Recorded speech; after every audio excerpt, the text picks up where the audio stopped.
As we bid farewell to this school year, I would like to welcome a guest who has been at the forefront of transforming the educational landscape. Joining us is Dawn Kennedy, the Superintendent of Schools for the Charleston County School District. Thank you so much for joining us today, Dawn. Well, thank you for having me. Of course. So the school year's done as of last week.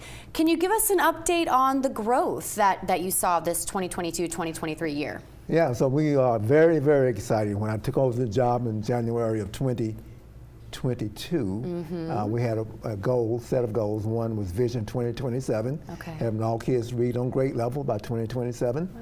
And so we made tremendous progress on that, and our interim assessments that we do, interim tests that we do in late spring that predict how kids are going to do on the state test for our kids in 3 through 5, showing tremendous growth in reading. Yeah.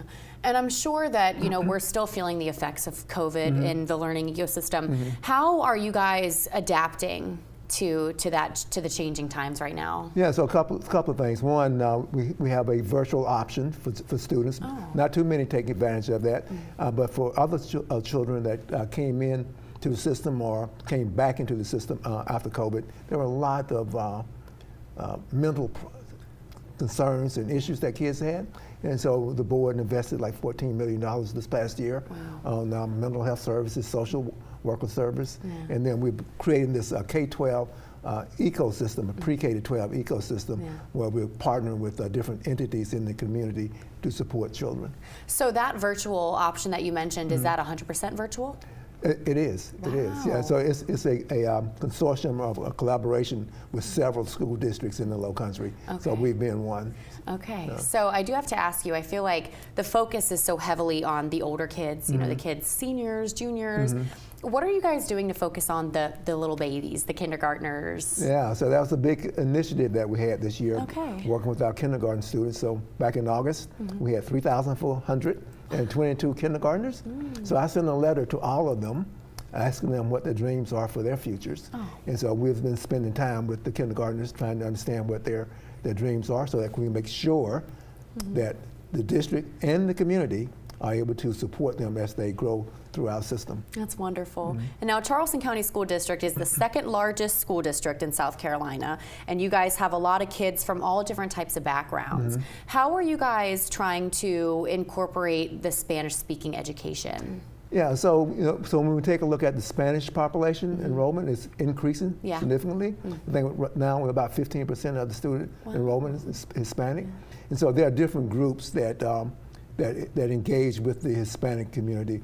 One of those groups is that I meet with on Facebook Live once a month to talk about what their needs are. We want to make sure that my staff and I explain to that community what all the services are and opportunities are in our system.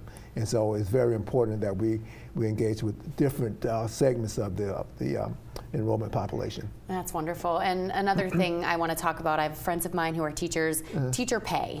It's a common issue that's raised. Are you guys doing anything to change that possibly? So another big initiative for the district, and both supported by me and by the school board. And so in the budget for fiscal year 24, next year's budget, there's a recommendation from staff, from the board's audit and finance committee to increase teacher pay by $5,000 for each teacher, plus their annual increases that are normal, that we call step increases. These initiatives sound like you guys are really headed in a very bright direction. What is your hope for the 2023-2024 school year? Well, for 23-24, my hope is based on the supports that we're giving to teachers, the additional pay raise, et cetera, that we'll be able to attract more and retain more teachers. And then beyond that, with our students, to make sure that we continue on the path that we were on for this past year, where we're seeing growth, not only in reading, but also in math, and also in our at the high school level with our end of course examinations. So make sure we stay on track there, and then continue to build out the pre-K to 12 ecosystem. Yeah, well, that's fabulous, and it seems like it's only up from here. It's only getting better and better, and school's out for everybody, but unfortunately your job is not done this summer for sure. Dawn, thank you so much for joining us. Thank you very much for having me. We're back in 2 minutes.